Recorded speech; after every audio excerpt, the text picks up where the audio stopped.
Hi there! This is my first in a series of videos chronicling my learning of the piece Dance by Theo Loevendie for solo violin. I am playing the piece on my next doctoral recital in April. I have 2 months to learn the piece, which is the shortest amount of time that I've ever learned a piece in for performance. And so I want to make sure that my process for learning the piece is intentional and efficient, as intentional and efficient as possible, so that I'm not wasting any time. And what I'm putting into the piece is actually what's going to come out on stage. So I've had the piece now for a couple of days. It was really hard to track down the piece in Europe. Theo Loevendie is a Dutch violinist, and right now I can't find any publishing companies in the United States or Canada that carry this work. So I had to track it down from a company in Europe. The hard copy of the music still hasn't arrived, probably due to slow shipping due to COVID. Let's just blame everything bad on COVID right now. And so I contacted the publishing company, finally got them to agree to send me a PDF. They were very willing to do so. So I got the PDF. I haven't even touched the violin yet because I want to make sure that the very first time I play the notes, again, I'm being super intentional and not creating any unhelpful pathways in the brain for my understanding and playing of the piece. So what have I done? So yesterday, when I was making breakfast, I listened to the piece, just what we call passive listening, so not paying super close attention, but just trying to get the piece into my subconscious. Right? So and then later on, yesterday, I also listened to the piece following the score. And I think this type of listening is really important, listening while looking at the score, because again, I find that efficient practicing is always about creating these pathways in our brain between what our muscles are doing, what we're hearing, what we're seeing on the page. So really, I'm trying to create links right now between what I'm hearing and what I'm seeing on the page, since I don't know the piece really at all right now. So I did that, and that's all that I did yesterday. And then this morning, I actually started with a little bit of reading on Theo Loevendie. So this brings me to how did I choose this piece? I saw a snippet of the piece on Rosanne Philippines, one of her YouTube videos, the Dutch violinist Rosanne Philippines, and a really cool sounding fast piece with lots of chromatics and sleigh bells that you get to wear on your ankle and stomp your foot while you're playing. So immediately I tried to figure out, what is this piece? Figured out what it was, tracked it down. So spent a little bit of time today reading about Theo Loevendie, the Dutch composer. He's a clarinetist, went to the conservatory in Amsterdam to study composition. He spent the first part of his career mostly focusing on jazz music, and from what I understand and listening to a few of his works this morning, I feel like his compositional style kind of fuses jazz with traditional elements as well as world elements and sounds. And this piece certainly has a bit of a jazz and almost folk-like feel to it. So far, that's my first impression. That could change, but that's first impression. So the piece is dedicated to the Dutch violinist Vera Betts. And so I listened to the piece again following the score, noticed a few things that I didn't notice yesterday, and I also then just watched a performance of the piece to get an idea of the physical mechanics of the piece. So I feel like, again, this is a really important component of learning, watching other violinists, learning through osmosis, absorbing mechanical motion and physical nuance through observation. So I did some of that, and I'm going to continue to do that every day, I think, for a little while. So I've never played the piece, as I said. How many times am I going to say that? And I wanted to record my very first time playing a single note of this piece. I want to go through in my process of analysis and trying to figure out how this piece works. I want to go through today and put in some big sections and try to sort of identify what I feel is maybe the mood of each section. And I want to start by identifying the melody in what looks to be this first section. I wish I could screen share it with you, but I am not that technically proficient yet. I will get there. But for now, here's Ye Old Violin. Just gonna make sure she's in tune.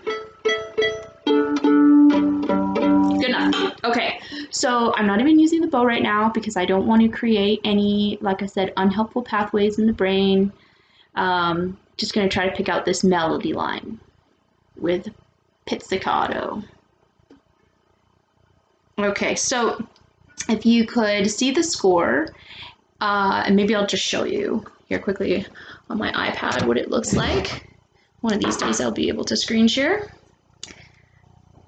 So there are a lot of double stops, and you have to hold down the A on a next door string while you're playing the melody, and also keep playing the open E there. So I think I can do all of this first part here in first position.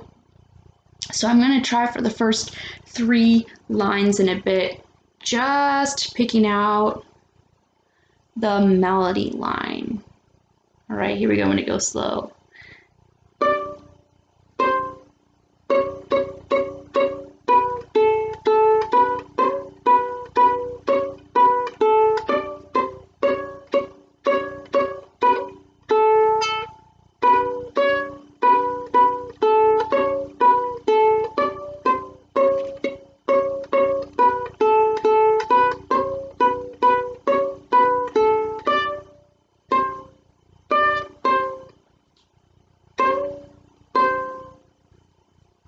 Okay, let's just stop right there because I've already noticed a couple of things that I want to just fix and not leave in my brain the wrong way. Okay, so I'm just going to go to the second measure where there's a triplet. First of all, super fun, funky melody, right? Just want to acknowledge the good stuff as well as the stuff that might need to be fixed, tweaked a little bit. Triplet A, B. Okay, so let's play that again. Oh, C, it's supposed to be a C sharp. Triplet A, B. Okay, let's play that whole measure now.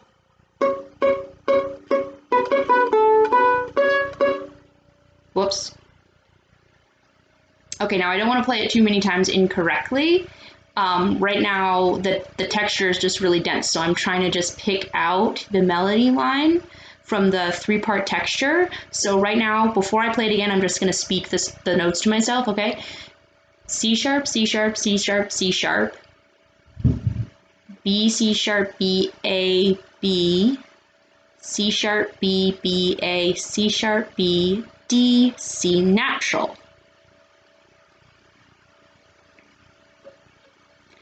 So, and now if I sing it, it would be ta ta ta ta ta da da ta ta ta ta ta ta ta ta ta ta. Ha! That was right. Hit that C natural. Nice. Okay.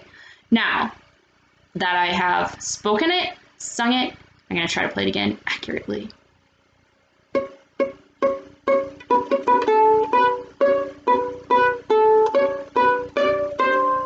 Nice. Okay. And just to make sure that's really in my brain, let's try it again.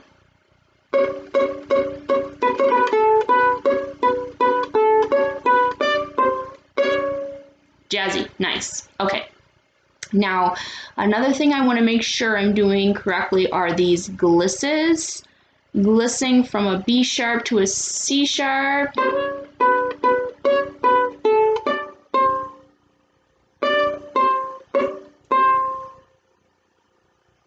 Now, I need to figure out which finger I'm going to do that gliss on because I'm supposed to be glissing from a C natural to a D.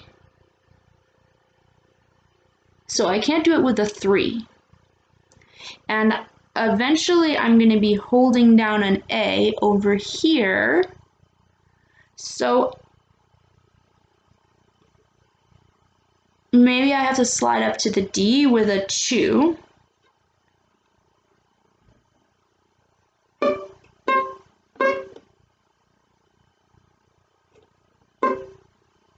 Yeah, okay, let's just say for now that that's gonna work. Didn't quite make it all the way to the D, try that again. Nice. And we come to the first 16th note, rest of the piece. Not really a true rest though, because the foot is doing a stomp. Haven't even added the foot part yet. Now, maybe that's enough. Okay, that's like 2 1/3 lines. So let's go back and maybe just try and play that that melody again. Okay, here we go.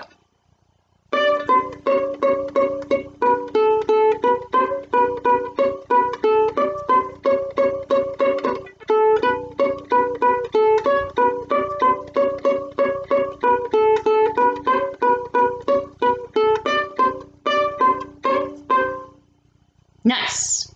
All right, now we're gonna add the foot stomping. I don't have the ankle bells, but I want to see if I can just add like a toe tap to sort of start coordinating myself. I'm gonna go a little bit slower again. Okay.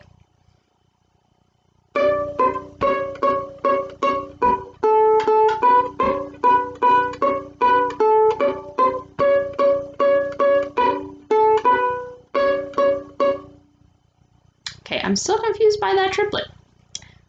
What is going on? Oh.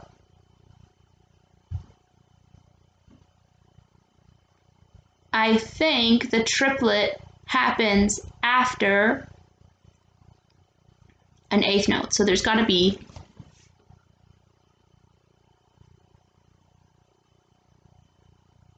no. It happens simultaneously with the A and the E. I think.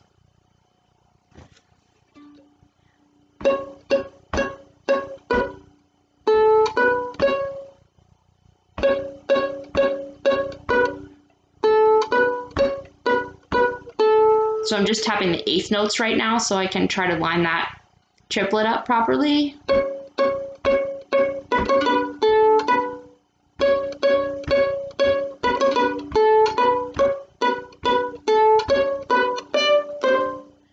Okay.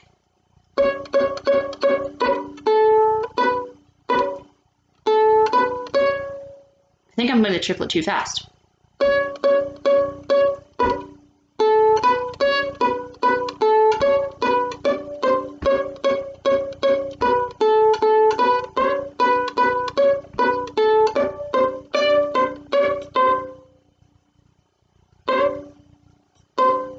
Got to get all that way to that D. Nice. Oh, okay, I think that was incorporating the foot. I'm gonna try that one more time. Okay, here we go. Here we go. Last time. C sharp's a little too high. I'm gonna try that again.